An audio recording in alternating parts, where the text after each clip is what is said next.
L'émission Mousseka de Malewa Moderne vous dit bonjour.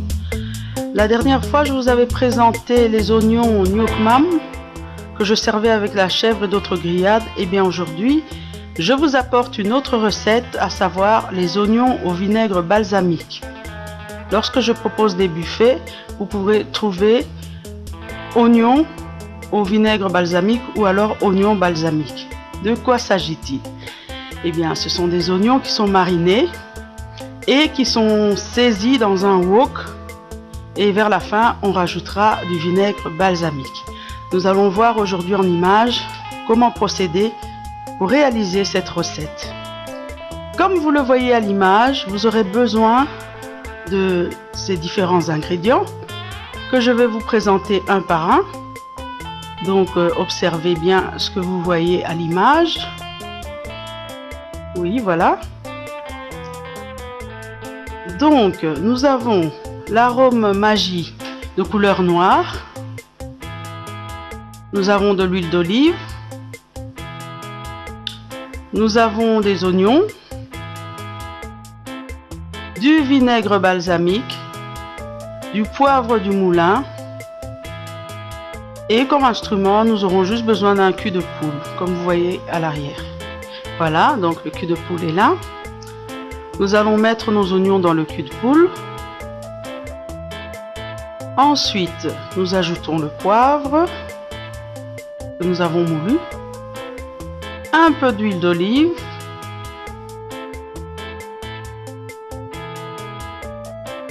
l'arôme Maggi, et là nous allons constituer une marinade. Nous allons bien mélanger les éléments ensemble. Et donc ce mélange, je vous conseille de le faire longtemps en avance. Ça permet d'avoir un goût subtil. Donc le résultat de la marinade, et donc vous pourrez le faire 1 ou 2 heures avant votre réception. Vous réservez ceci au frigo en prenant soin de mettre un film alimentaire pour ne pas laisser s'échapper les odeurs des oignons sur les autres aliments qui sont dans le frigo. Voilà, vous mélangez convenablement. Voilà, les oignons sont prêts. Et là, vous avez votre wok que vous avez chauffé. Vous venez incorporer les oignons. Le wok doit être bien chaud. Vous mélangez, vous saisissez les oignons et donc vous allez les faire cuire en prenant soin de ne pas les rendre quand même en compote. Vos oignons doivent rester un petit peu al dente. Une cuisson croquante. Voilà, vous prenez votre temps, vous mélangez convenablement les oignons.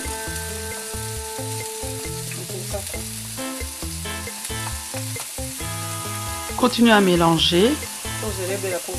Voilà. Voilà, n'hésitez pas à bien faire cette cuisson. Je profite de ce moment de cuisson pour saluer les membres de mon groupe sur Facebook, le B.A.B.A. de la cuisine rdcienne. Je salue également les membres du groupe Les Cordons Bleus Congolais. Et je salue la personne qui a demandé cette recette. Et j'espère qu'elle sera contente d'enfin retrouver la recette. Voilà. Après avoir goûté, je me suis aperçue que ça manquait un peu de sel, donc j'ai rajouté un peu d'arôme Maggi. Il faut toujours prendre l'habitude de goûter au fur et à mesure et de ne pas d'emblée mettre trop d'éléments salants. Voilà. Donc on poursuit la cuisson. Et là on voit que les oignons commencent déjà un petit peu à changer de texture. On continue à cuire les oignons.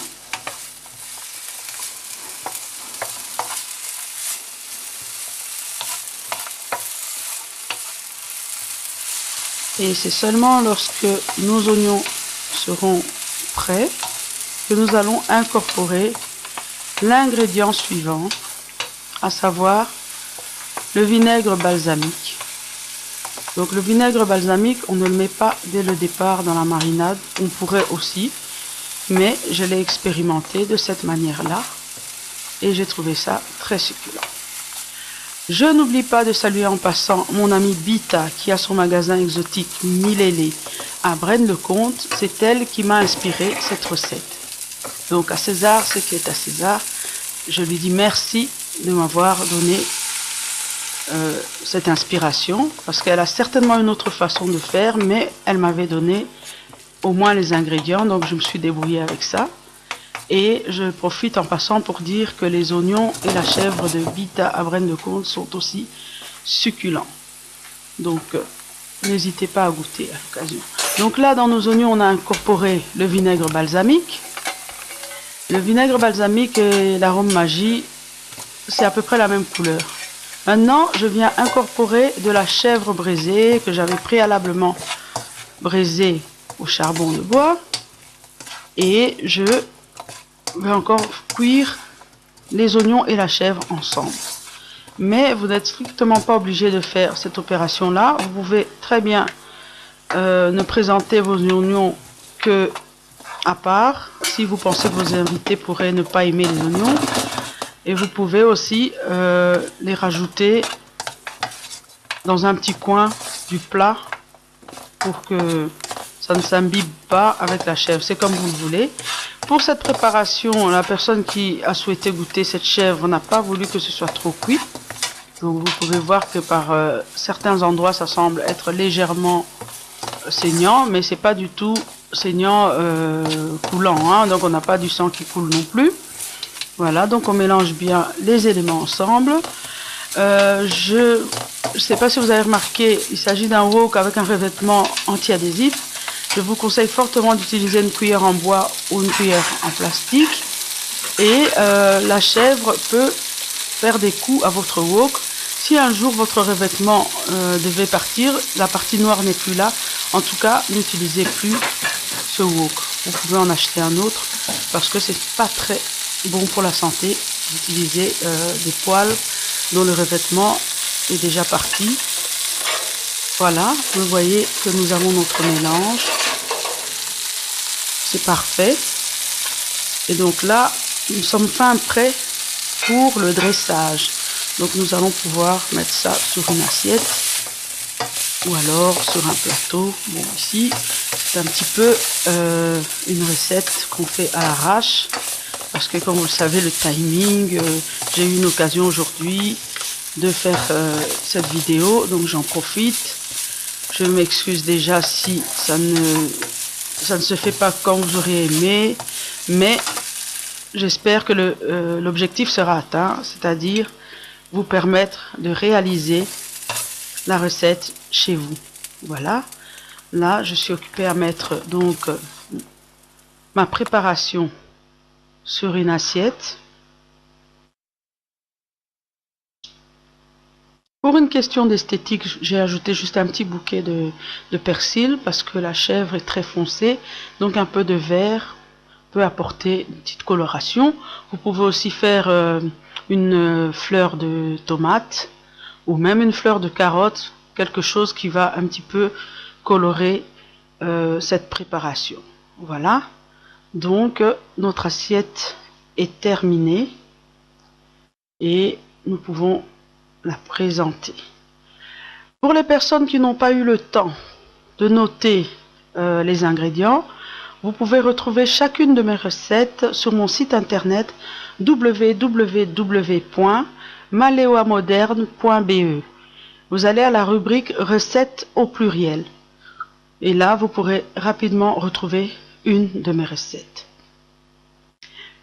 Version ya lingala ya elubu oyo ezali pe awa na kati na YouTube. Soki lopoto eza kokosopo na yo, okoki koyoka ngo pe na lingala. Okomona elembo moko ekolakisa yo na ndenge nini okoki kokoma na lingala. Voilà, là c'était un mot pour les lingalophones qui souhaiteraient avoir la recette dans leur langue. C'était pour leur dire que la recette est également disponible en lingala. Voilà, nous, sur les images, vous pouvez voir un récapitulatif. Donc, pour voir la vidéo en lingala, il faudrait cliquer sur la fenêtre ouverte à la fin de la vidéo. Et là, vous pourrez atterrir directement sur la version en lingala.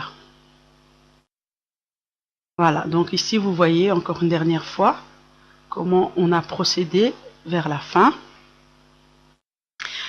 J'aimerais que vous puissiez me laisser des commentaires pour améliorer mon travail, des remarques constructives si vous le voulez bien, et mettre un petit pouce vers le haut si vous avez aimé la vidéo, et essayez de reproduire cette recette chez vous, revenir avec le feedback.